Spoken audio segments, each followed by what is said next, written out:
नमस्कार दोस्तों, जन सुविधाएं चैप्टर को आगे बढ़ाते हैं। इसके 2 वीडियो में बना चुका हूं, ये तीसरा वीडियो, इसके बाद 1 वीडियो और आएगा। 4 वीडियो छोटे छोटे वीडियो हैं। चारों वीडियो जब आप पूरे देख लेंगे ये चैप्टर आपका क्लियर हो जाएगा।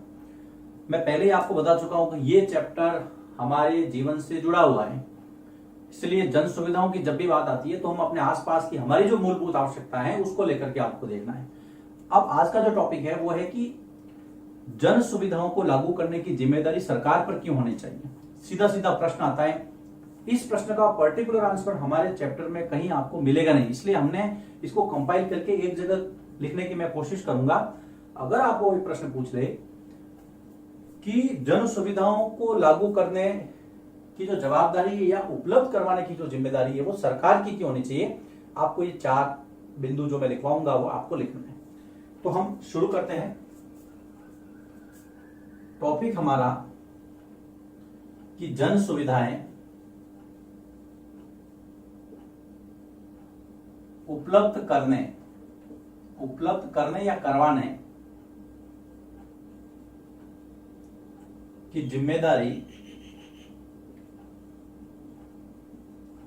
सरकार की क्यों, सरकार की है क्यों, क्या वजह, आपको वजह बतानी। अपना नोटबुक और पेन साथ में लीजिए, नोट्स बनाते रहिए। हमारे साथ लगातार काफी स्टूडेंट्स दिन प्रतिदिन नए जुड़ रहे हैं, उन सभी का भी मैं नवो एकेडमी में स्वागत करता हूं। आपके ये नोट्स आपको एग्जाम में काफी हेल्प करेंगे, साथ ही आपकी जो आंसर राइटिंग स्क्रिप्ट है उसको डेवलप करेंगे। तो सबसे पहले देखिए कि जन सुविधाएं क्या होती है। हमारी जो मूलभूत आवश्यकता है उसका दूसरा रूप ही जन सुविधाएं है। तो इससे शुरू करते हैं हम कि जन सुविधाएं मूलभूत आवश्यकताओं का दूसरा रूप है। पहला बिंदु, जन सुविधाएं मूलभूत आवश्यकता है, जो मैंने पहले वीडियो में बताया था, बेसिक नीड्स, उसका दूसरा रूप है। जन सुविधाएं जो है वो मूलभूत आवश्यकताओं का दूसरा रूप है। और आपको पता है कि आदमी की जो मूलभूत आवश्यकता है उसके ऊपर उसका जीवन टिका होता है।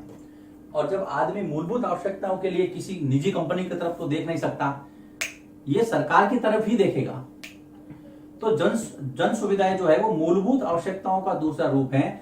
इसकी आपूर्ति लोगों के जीवन की प्राथमिकता है, जिसे सरकार ही उपलब्ध करवा सकती है। इसकी आपूर्ति लोगों के जीवन की प्राथमिकता, मतलब प्रायोरिटी, सबसे पहले जीवन की प्राथमिकता है, जिसे सरकार ही उपलब्ध करवा सकती है, उपलब्ध करवा सकती। अब देखिए, आपको सबसे इंपॉर्टेंट आपको एग्जांपल देता हूं, आप समझ जाएंगे। कोविड-19 क्राइसिस के अंदर प्रधानमंत्री जन कल्याण योजना का अभी विस्तार अक्टूबर माह तक कर दिया गया है, सितंबर अक्टूबर तक। अब लोगों के पास में खाने को अनाज मिले, उनका जीवन कष्ट में नहीं हो, इसके लिए सरकार ने यह कहा कि आपको पर मेंबर 5 किलो गेहूं या चावल, उसके साथ चना, ये सब है वो आपको सरकार के द्वारा हेल्प के तौर पे दिया जाएगा। अब कोविड-19 क्राइसिस में आदमी का रोजगार छिन गया है। आदमी मान लीजिए कि मुंबई में था, अहमदाबाद में था या कहीं ऐसी जगह पे था, वो वहां से अपने गांव गया। गांव में जाकर के उसके सामने खाद्यान्न का संकट उत्पन्न हो गया, लेकिन सरकार ने उसको हेल्प की।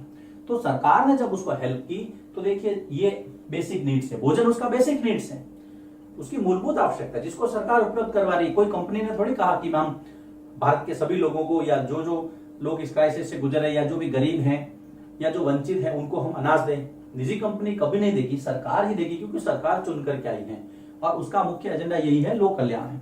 तो पहला यहां पर है, आपको आराम से समझना है कि जन सुविधाएं मूलभूत आवश्यकताओं का दूसरा रूप होती है, जिसकी आपूर्ति लोगों के जीवन की प्राथमिकता है।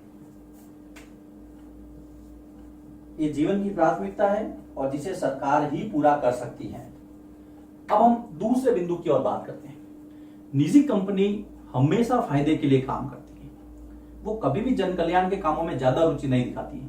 तो निजी कंपनी जो है सदैव फायदे के लिए काम करती है, जबकि जन सुविधाओं का मामला लोक कल्याण पर आधारित है। ये बिंदु हम दे सकते हैं। सरकार पर क्यों है, सरकार क्यों करेगी? तो यहां पर देखिए, दूसरा देखिए कि निजी कंपनी सदैव फायदे के सिद्धांत पर काम करती है, यानी कि बेनिफिट पर। निजी कंपनी सदैव फायदे के सिद्धांत पर कार्य करती है, जबकि जन सुविधाओं का संबंध,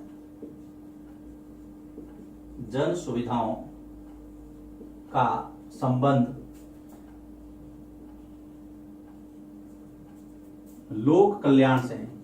और कोई भी कंपनी लोक कल्याण नहीं करेगी। अगर लोक कल्याण करेगी तो फायदा कैसे होगा उसको?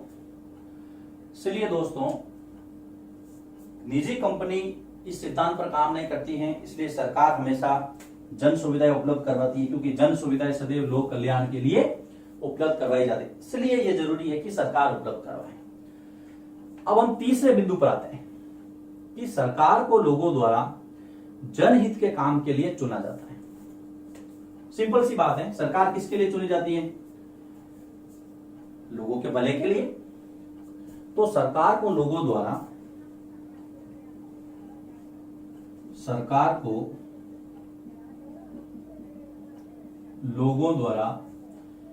जनहितार्थ, लोगों के कल्याण के लिए जनहितार्थ कार्यों के लिए चुना जाता है। अब जनहितार्थ के लिए ही चुना गया है, तो फिर जन कल्याण का काम ही तो जन सुविधा है, जिसकी वजह से लोगों की जन सुविधा उपलब्ध करवाने का, इसलिए आप कह सकते हैं, इसलिए लोगों को जन सुविधाएं उपलब्ध करवाना किसकी जवाबदारी होगी? सरकार की जवाबदारी होगी। इसी एजेंडे पे वो चुनाव में आते हैं। उपलब्ध करवाना सरकार की जिम्मेदारी है। देखिए बेटा, मेरा आपको लिखवाने का यही मकसद है कि आप लोगों की आंसर स्क्रिप्ट जो है वो मजबूत हो जाए। पता सबको होता है, लेकिन लिखने की जो कला है उसका विकास जरूरी है।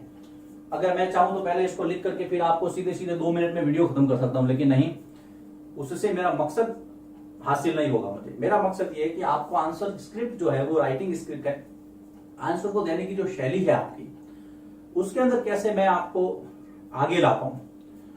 तो तीसरा बिंदु आप समझ गए होंगे कि सरकार जनहितार्थ के लिए आती है और जनहितार्थ का संबंध जन सुविधाओं से, इसलिए सरकार की जिम्मेदारी होनी चाहिए।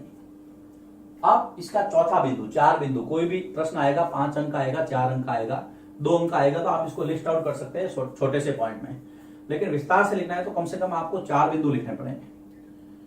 लोगों द्वारा सरकार को टैक्स दिया जाता है, मैं भी देता हूं, आप सभी के जितने भी अभिभावक हैं, दुकानदार होंगे, व्यवसायी होंगे, सरकारी नौकरी में होंगे, कोई भी हो, टैक्स जरूर देता है जो इस लिमिट में आता है। जब हम टैक्स देते हैं तो हम ये आशा भी करते हैं कि वो टैक्स सरकार हमें सेवा के रूप में वापस देगा। तो लोगों द्वारा सरकार को कर दिया जाता है, चौथा बिंदु। लोगों द्वारा सरकार को कर यानी कि टैक्स दिया जाता है, सरकार को कर दिया जाता है। अब जब हम कर देते हैं तो सरकार उसके बदले में क्या करती है? सुविधाएं देती है। इसलिए यह आवश्यक है कि वह कर के बदले लोगों को जन सुविधाएं प्रदान करें। अतः यह आवश्यक है कि वह लोगों को कर के बदले जन सुविधाएं प्रदान करें, जन सुविधाएं प्रदान करें। यह तो हो गया इस प्रश्न का जवाब कि सरकार पर जिम्मेदारी क्यों होनी चाहिए जन सुविधाओं को लागू करने की। अब हम बात करते हैं, आपके सिलेबस के अकॉर्डिंग हम आगे चल रहे हैं, सरकार को पैसा कहां से मिलता है। भाई पैसा होगा तभी तो सरकार रोड बनाएगी, बिजली की व्यवस्था करेगी, स्कूल खोलेगी, और भी बहुत सारी जन सुविधाएं हैं, पानी का स्रोत आपको उपलब्ध करवाएगी। ये सारी प्रक्रिया समझने से पहले हमें एक चीज पर चर्चा करनी पड़ेगी जिसको आप कहते हैं बजट। अब ये होता क्या है? देखिए दोस्तों, बजट का मतलब होता है वह प्रक्रिया, वह प्रणाली जिसमें आपके इनकम यानी कि जो आपकी आय हुई है और जो आपका खर्च एक्सपेंडिचर हुआ है उसका एक अध्ययन करना। कभी कभी हम लोगों को बातें करते हुए सुनते हैं कि यार इस महीने मेरा बजट गड़बड़ हो गया, या परिवार में भी हम कभी चर्चा में कहते हैं कि ये चीज मेरे बजट में नहीं। तो बजट क्या है? देखिए, सरकारी तौर पर अगर मैं बताऊं, अगर सिविक्स पढ़ रहे हो, संविधान के बारे में आप लोग जानते हैं, तो भारतीय संविधान का अनुच्छेद 112, याद रखना, अनुच्छेद 112 112 ये केंद्रीय बजट का प्रावधान करता है।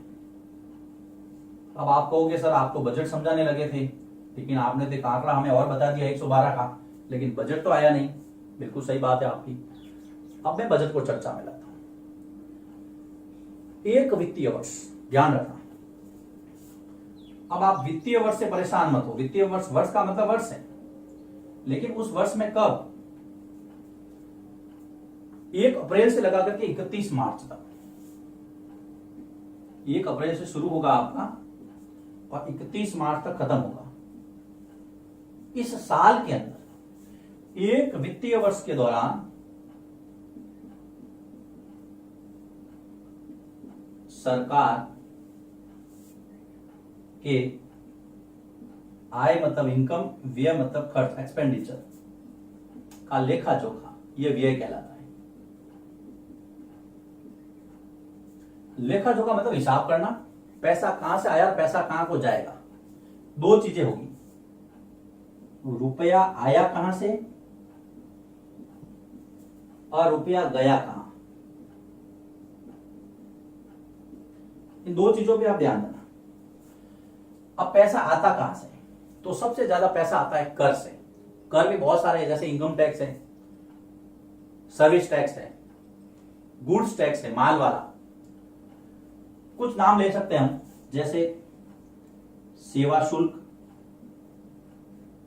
माल पर कर गुड्स टैक्स, आयकर इनकम टैक्स, और भी अन्य जो हैं। अब देखिए, जब मैं ये पढ़ा रहा हूं उसी समय आपके यहां पर ये जो चित्र प्रदर्शित हो रहे हैं, रुपया कहां से आया, रुपया कहां को जाएगा, ये आपके सिलेबस से मैंने लिया आपको समझाने के लिए। अब एग्जाम्पल के रूप में हम टैक्स से हम पैसा कलेक्ट करते हैं, देते किसको है? तो जन सुविधाओं पे देंगे, भारत की सीमाओं की रक्षा के लिए सेना पे खर्च करेंगे, गरीब कल्याण की योजनाएं चलेंगे, कुछ राज्य सरकारों को देंगे। तो रुपया आना और रुपया जाना कैसे आएगा, कैसे खर्च करेंगे, उसका पूरा एक ब्यौरा है, वो बजट कहलाता है। और भारत के संविधान में इसको जगह दी गई है। ये संवैधानिक प्रक्रिया है, हर सरकार को हर साल अपना बजट पेश करना पड़ता है, आर्टिकल 112 के तहत। तो यहां पर देखिए, बजट की परिभाषा हो गई। ये बजट की परिभाषा है, एक वित्तीय वर्ष के दौरान सरकार के आय व्यय का लेखा जोखा।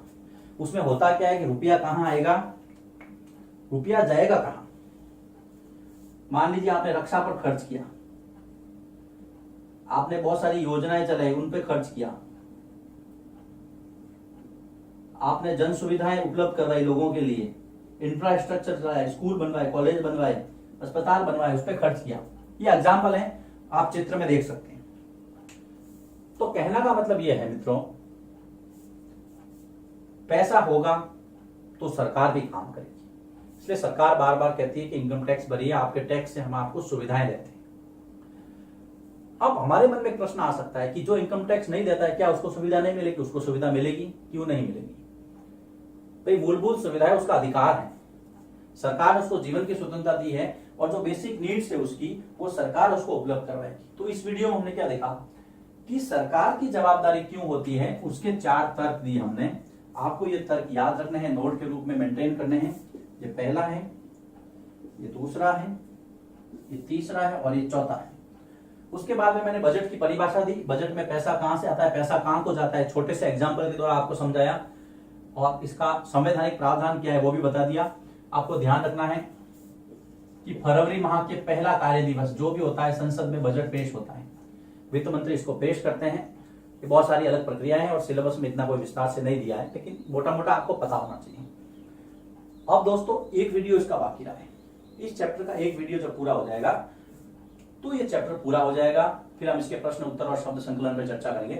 लेकिन फिलहाल आप इसको नोट कर दीजिए, इसको नोट्स के रूप में मेंटेन करें और मिलते हैं अगले वीडियो लेक्चर में।